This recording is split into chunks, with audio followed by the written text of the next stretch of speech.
At least I thought it'd be first. kind of cool if the tower mimicked it, out here to make sure. Because I even wonder, like, how do we know the tower is going to be okay? Like after a launch like that, to be able to. Well, we operate the tower after the launch, so we can tell if there's any damage. Yeah.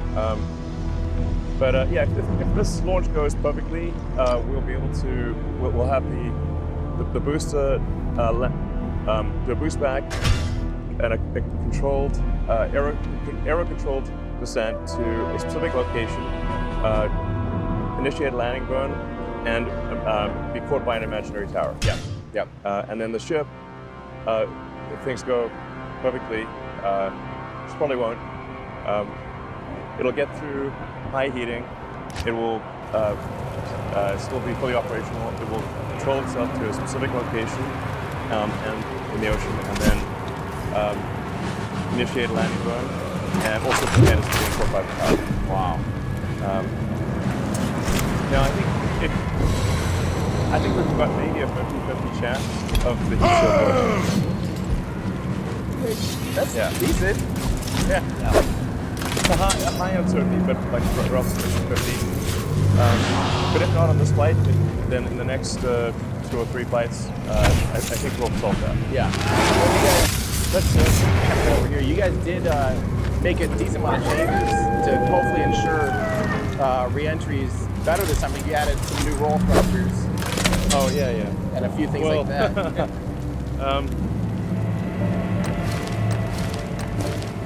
Suffer as I have suffered.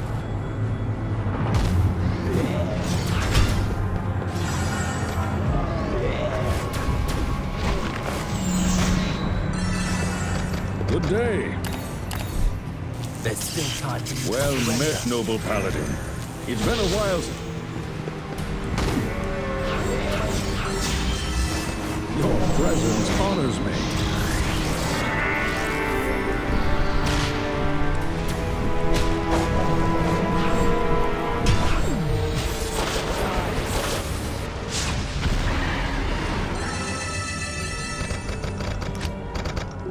Command the magic, conquer the realm.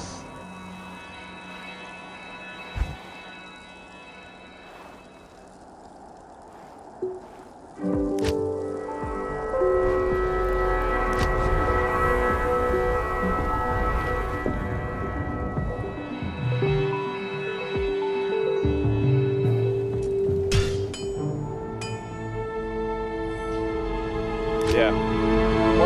What happened there that the roll thrusters got, because they got clogged, sounds like. Yeah. Don't tell me that was the old conversation we had of hot gas thrusters and all that stuff. Or is it, which still, I'm still confused because. They got ice. They got ice in the valves. Okay. In the valves, I was assuming. Or in the, somewhere along the stream. They got clogged by ice. I'm not sure exactly how. Yeah. But water ice will get into the oxygen side. There's a small amount, since we're the location that was happening in, it's not pure O2. It's got a little bit of water ice. It's oxygen gas. It is oxygen. So is it coming off the actual, like, exhaust or the turbine side? Yeah. Really? Yeah. So wouldn't it have? Wouldn't it even have it's a little bit oxygen gas, but it's got burnt fuel. Yes. Wouldn't it have a little bit of CO2 in it too then? And can that turn into an ice? Yeah, Can you freeze CO2 at that temperature? Because I think. Yeah. Well, anyway, it's got stuff that can turn solid at cryogenic temperatures. The thing that's relevant. Right. So, yeah, ice, whether it be water ice or CO2 ice or whatever. Ice. Ice. Yeah. and it's solid stuff that blocks things. Blocks things. So we've improved the sort of ice strainers or the ice catchers. Yeah. We've improved the valves. And something I think we'll do in the future is move to, for critical valves, series parallel valves. So any one valve failure does not, no matter what happens, does not take out the ability of the ship to orient itself correctly.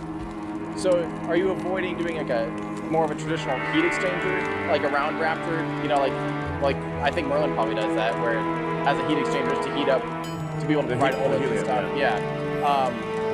I'm just curious. I've never heard of an engine using like already combusted to be able to be the ullage gas. You know, like off the pre-burner.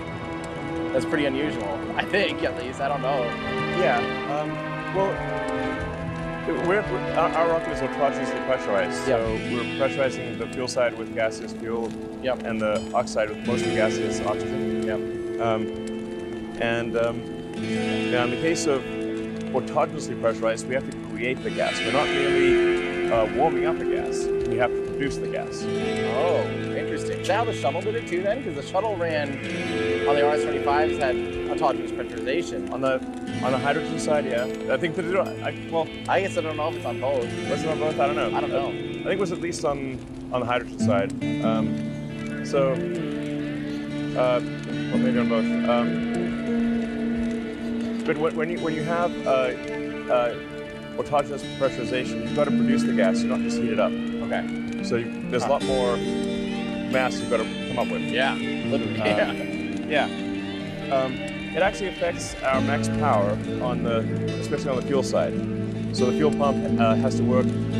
Well, both pumps have to work harder, but the fuel pump especially is a limiting factor.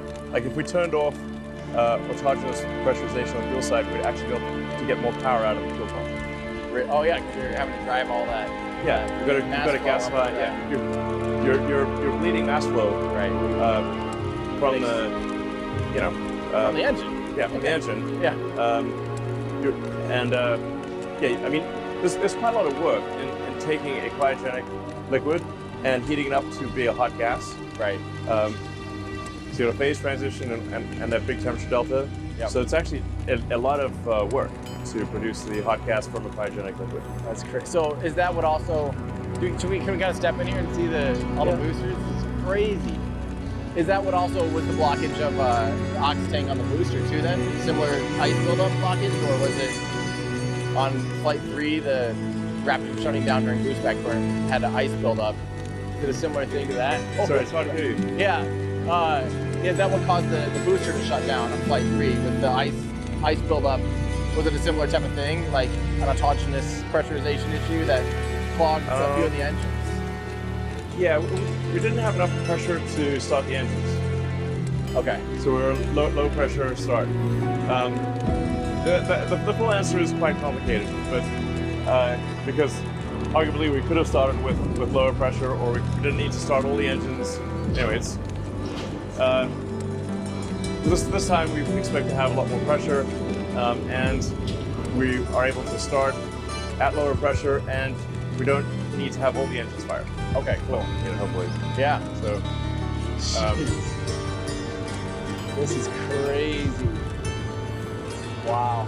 The scale is just almost impossible to imagine. Three boosters.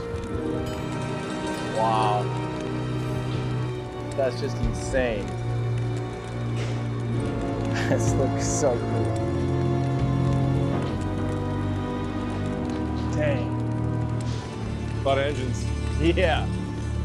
It's an insane amount of engines. And right here we're looking at, what, 99 engines for these 3 vehicles? 99 engines and 99 Raptors on a wall. 99 engines and a ship ain't one. Yeah. That's absolutely insane. The scale of these things, it's just hard to fathom. Wow. So, you guys are trying to move down to 3 grid fins, is that right? From the 4, is that? It's not a high priority. It's a mass optimization. So you definitely only need 3. Yeah. And I think technically you can do it with 2, if you're willing to oscillate. Yeah, like turn for yaw, then roll again for pitch. Yeah, that's definitely, you're asking for a bit of trouble if you just have 2 grid fins. Right. But it is technically possible. Right. The 3 for sure.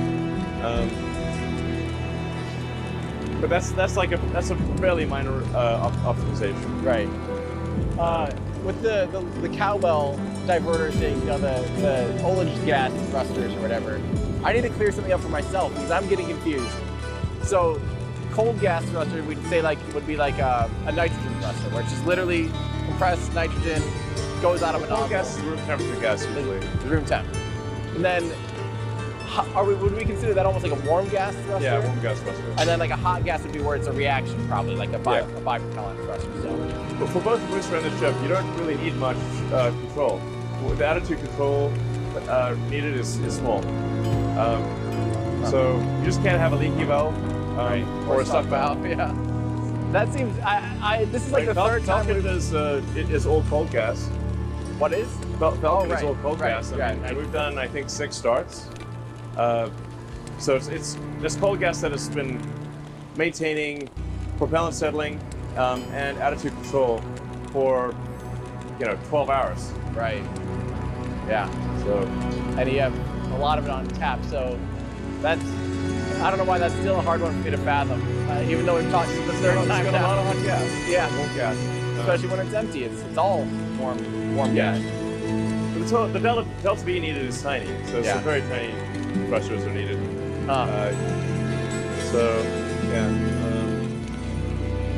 So how much do you feel like after you fly, how much is it like, oh God, we have to change all of these? Like, is it literally you find something on one and then you're literally like immediately having to make changes on all these things, like everything that's in production? Yeah. You're just There's hundreds of learning changes lessons. that have to take place, not a few.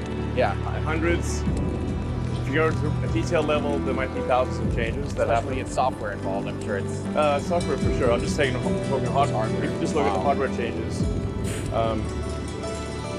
across the ship and the booster and the engines, it's thousands of changes between each flight. But many of them are very small. But a very small change could be a big deal. Imagine how long it'd take a traditional aerospace company that had a I shall a rocket they're purge working this on to land make of the 1,000 shadow. changes between flights and then fly it 2 months later. I mean, that's what we're doing here. This is Yeah. barely over 2 months from the last flight, and the vehicle's had over 1,000 changes. Easily over 1,000, several thousand of all of them. So, That's insane. like But I said, a bunch of them are little changes, but say, like, is it different in a way that could have an effect on the rocket? Yeah. Yeah. So it's probably several thousand. And do you feel like for now, are you generally like kind of overbuilding them to just try to get through the point of being able to prove the heat shields, prove all the stuff, then eventually you'll work on mass? We're trying to answer the questions that I mentioned. The biggest question being, what does it take to get through max heating with a reusable heat shield? Then being able to have the booster come back and be caught by the tower. Yep. And have the ship also come back and be caught by the tower. Yeah. So those are the 3 very big things that need to happen. And that's, in your mind, when you're launching these, including like flight 1, 2, 3, those are the questions, like, those flights are just That's to what's answer needed full for questions. full reusability. See, I think people just don't understand that you're not looking at trying to get out there and launch a satellite tomorrow. You're trying to answer questions. The payload for all the flights this year is data. Data. Just to learn things. So it's design refinement to understand what works, what doesn't work. Yeah. Some things sometimes work, which Right. can throw you off because it worked once but it doesn't work again because the combination of factors isn't the same. Yep. So you want to have. So the first things you'll find are like fundamental errors of design, where success was not one of the possible outcomes. Yep. Then, in some cases, it's kind of like Russian roulette. Success is sometimes possible, Yep. but once in a while you blow yourself up. Yeah. Yeah. So that's going to require a lot of flights to figure out Find like those. the 1 in 10 failure, the 1 in 100 failure, that kind of thing. There'll be a whole bunch of things like that. Well, kind of even like the SN stuff when 8 was